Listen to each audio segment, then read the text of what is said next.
One journalist sings the praises of another now in the latest installment of our series, You Must Read This. Lawrence Wright is a correspondent for the New Yorker magazine and the author of the book The Looming Tower, about the roots of al-Qaeda. He recommends an essay by the man he thinks of as the master of political journalism.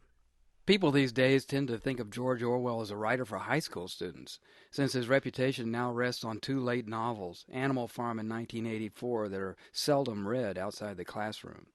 But through most of his career, Orwell was known for his journalism and his rigorous, unsparing essays, which documented a time that seems in some ways so much like our own.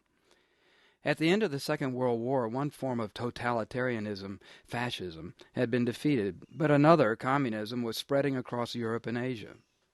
Orwell's own country, England, was suffering through a political crisis.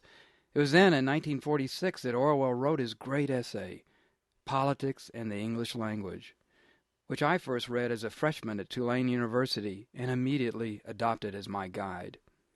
Over the years, I've gone back to it repeatedly, like a student visiting an old professor who always has something new to reveal. Orwell's proposition is that modern English is so corrupted by bad habits that it has become impossible to think clearly. The main enemy, he believed, was insincerity, which hides behind the long words and empty phrases that stand between what is said and what is really meant. A scrupulous writer, Orwell notes, will ask himself, what am I trying to say? What words will express it? What fresh image will make it clearer? Have I said anything that is avoidably ugly? Orwell was a supremely political writer, having waged a lifelong campaign against totalitarianism. And indeed, for him, all issues were political issues, and politics itself, a mass of lies, evasions, folly, hatred, and schizophrenia. Orwell's candor, his steadiness, his stern and scrupulous impartiality are qualities that make this essay still sound contemporary and urgent. I think the secret of Orwell's timelessness is that he doesn't seek to please or entertain. Indeed, he captures the reader with a style as intimate and frank as a handshake.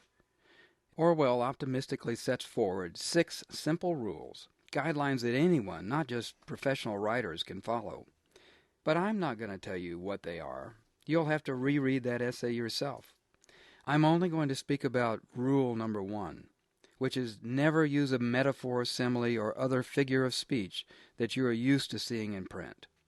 For me, that's the hardest rule. Clichés like cockroaches in the cupboard quickly infest a careless mind. I constantly struggle with the prefabricated phrases that substitute for simple, clear prose. Political language, Orwell reminds us, is designed to make lies sound truthful and murder respectable. One cannot change this all in a moment, but one can, at least, change one's own habits.